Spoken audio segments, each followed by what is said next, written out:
करायचं स्मरण. जय जय रघुवीर समर्थ.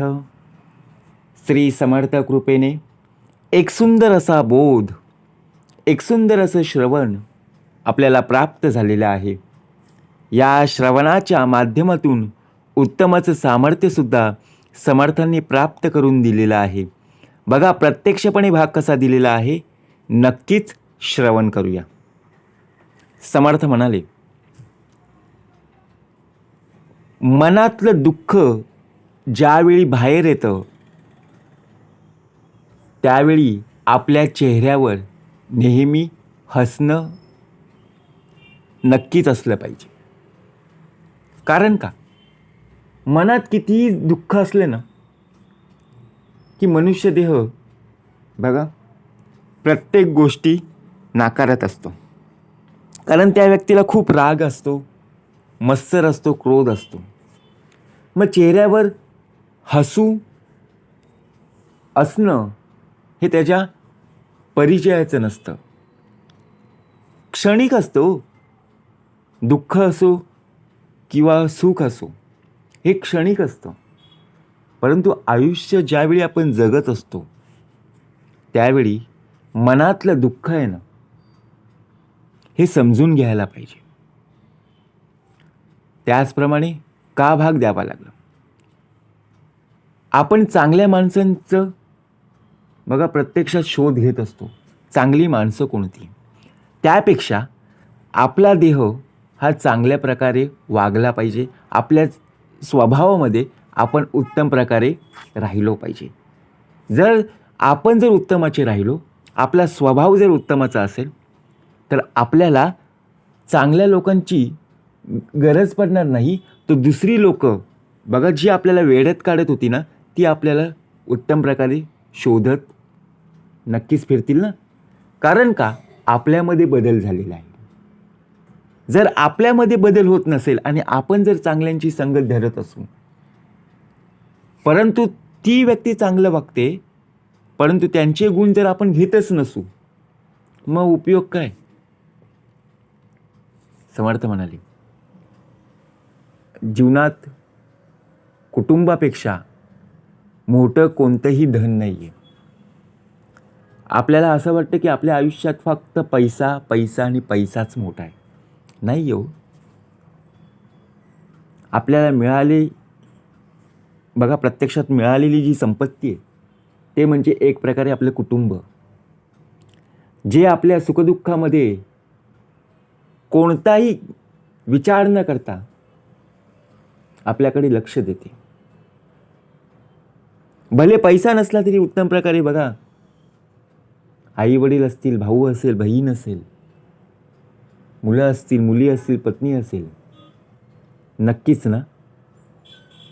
काय हो, मग कुटुंबापेक्षा मोठं कोणतं धन आहे हो.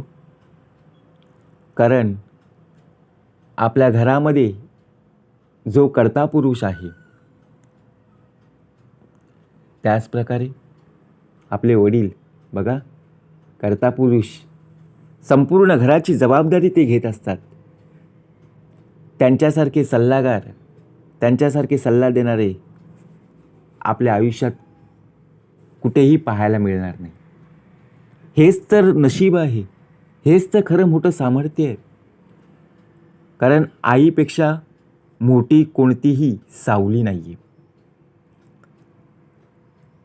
ज्याप्रमाणे प्रत्येक वेळेला बघा भाऊ आपल्याला साथ देत असतो, बहीण आपल्याला उत्तम प्रकारे बघा साथ देत असते. म्हणूनच कुटुंबापेक्षा आयुष्यात कोणीच महत्त्वाचं नाही आहे. परंतु आपण जर विचार केला, आपण कुटुंबातील सदस्यांना, आपल्या घरातील लोकांना जर आपण महत्त्व दिलं नाही, मग उपयोग काय. कारण मनामध्ये दुःख आहे, मग मनातलं दुःख हे बाहेर कसं येईल. आपल्या मनाला झालेलं दुःख ज्यावेळी मनातच राहतं, ते प्रश्न कोण सोडवेल.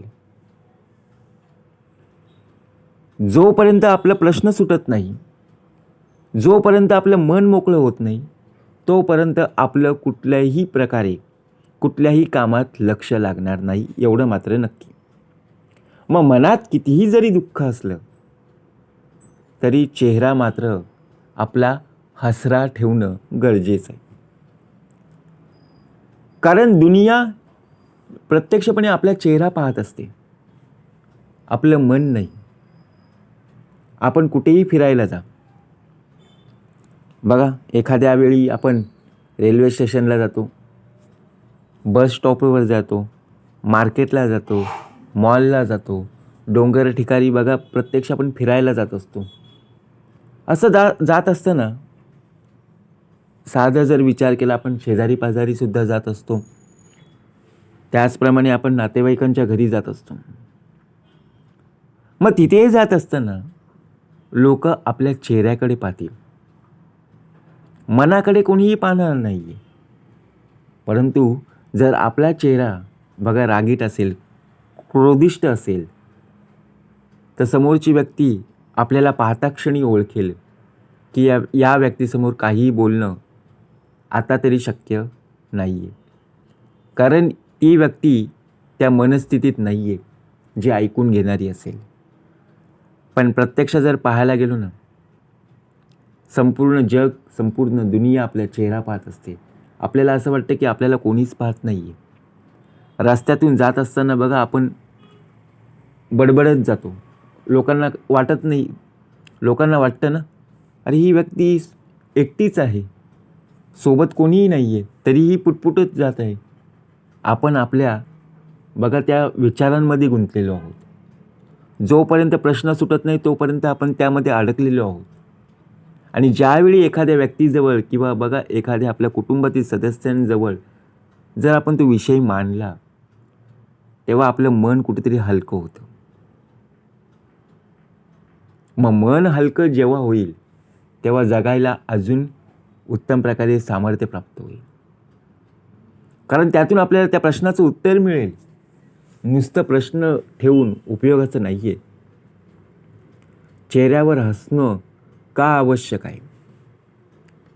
कारण आपला देह थोडीशी चूक जरी दिसली तरी बघा आपला देह रागाने मत्सराने लाल होतो. एखादी गोष्ट मिळाली नाही तर प्रत्यक्ष राग येतोच.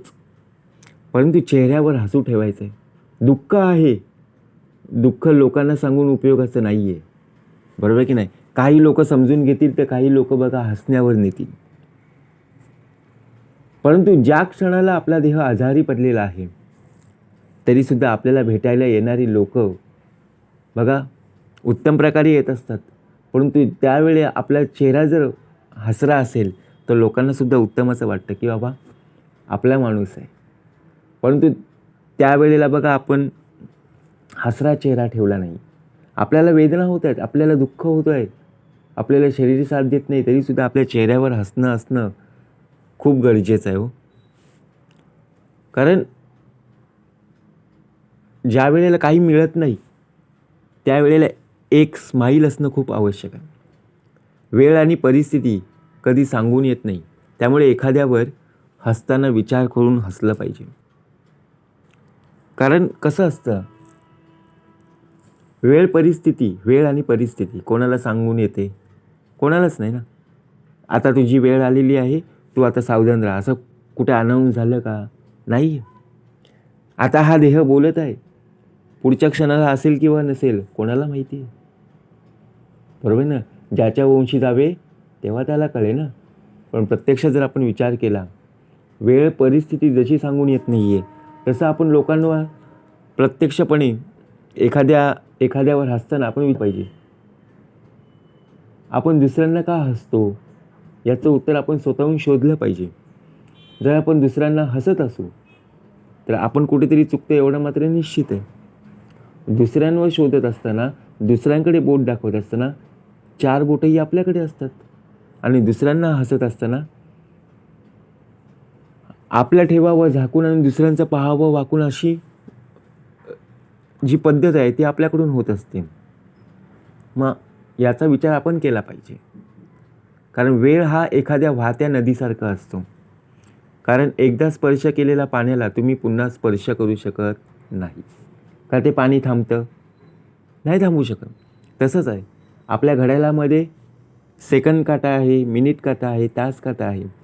त्यामध्ये सेल भरला ते बरोबर घड्याळ आपोआप चालेल. 2 वाजून 1 मिनटं झाला की संपलं. पुन्हा 2 वाजून 1 मिनटं वाजूच शकत नाही आहे. कारण का? त्या दिवसाची ती वेळ निघून गेलेली आहे. आता पुढचा दिवस जोपर्यंत येत नाही तोपर्यंत वाट पाहावी लागेल. परंतु तो क्षण आपल्याला काय करावं लागेल? वाट पाहावं लागेल. आणि जी वेळ निघून गेलेली आहे ती आपल्या आयुष्यातून कायमची निघून गेलेली आहे. म्हणून विचार करा, वेळेवर का प्रत्यक्षपणे सांगितलं? वेळ ही आपल्या आयुष्यात अशी गोष्ट आहे ती पुन्हा मिळणार नाही आहे. कारण पैसा आज आहे तर उद्या नाही आहे, बरोबर की नाही? आज तुम्ही कितीही कमवला, उद्या संपूर्ण आजारपणात गेला, पुन्हा मिळेल.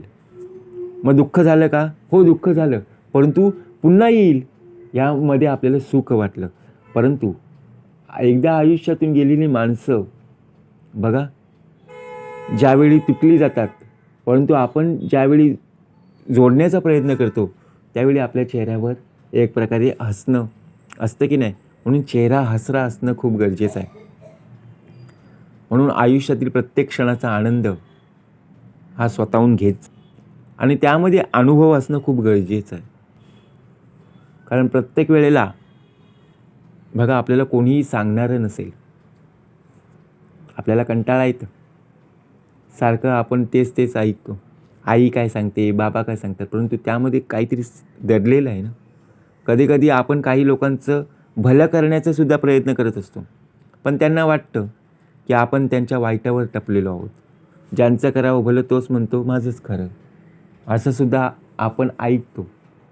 परंतु लोकांचं भलं आपण ज्या वेळेला करतो त्यावेळेला आपल्याला बघा, एखादी परीक्षा असेल आणि त्या परीक्षेची तयारी तो करत आहे आणि आपण सुद्धा त्यांना मदत करत आहोत, बरोबर की नाही? परंतु त्या व्यक्तीला काय वाटत असेल, त्या मुलाला काय वाटत असेल, त्या मुलीला काय वाटत असेल की बाबा हा जर माझ्या किंवा ही जर माझ्या बाजूला अभ्यास करत असेल तर ही माझ्या पुढे जाईल. मग त्यापेक्षा मी कुठेतरी दुसरीकडे जाऊन किंवा मी कुठेतरी दुसरीकडे जाऊन अभ्यास करत याच्यापेक्षा पुढे जाईन. आपण कोणाच्या वाईटेवर टपायचं नाही आहे. जी व्यक्ती नातं टिकवण्यासाठी माफी मागायला तयार होत असेल ती व्यक्ती कधीच खोटं प्रेम करू शकत नाही. लोक बोलण्यामध्ये फसतात हो. आपण विचार करायचो, अरे ही व्यक्ती एवढी प्रेमळ होती की याच्या बोलण्यामध्ये खूप गोडवा होता. परंतु गोडवा तेव्हाच समजतो ज्या वेळेला ती व्यक्ती धोका देऊन जाते. आणि जी व्यक्ती बघा नातं टिकवण्यासाठी माफी मागते, ज्याची चूक नव्हती ती व्यक्ती जर माफी मागते, बाबा माझी चूक झाली, चुकी नव्हती, तरीसुद्धा विचार करा, पण नाती जपण्यासाठी खोटं प्रेम नसावं. हा विचार आपण समजून घेतला पाहिजे.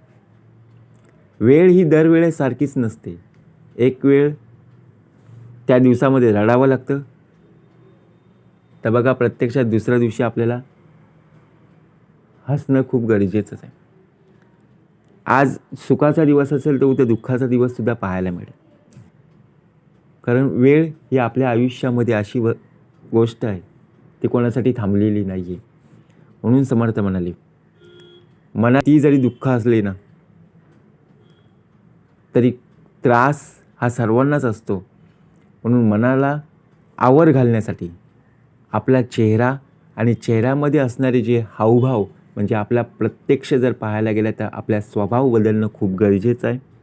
आणि ज्या वेळेला बघा आपल्याला दुःख वाटत असेल, अडचणी आल्या असतील, तर त्यावेळेला आपल्या मनाला कुठल्याही प्रसंगी बघा त्रास होणार नाही याची दक्षता आपल्याला स्वतःला घ्यावी लागेल. मग यासाठी प्रत्यक्षात आपला चेहरा हसरा असणं खूप गरजेचं आहे. जय जय वीर समर्थ.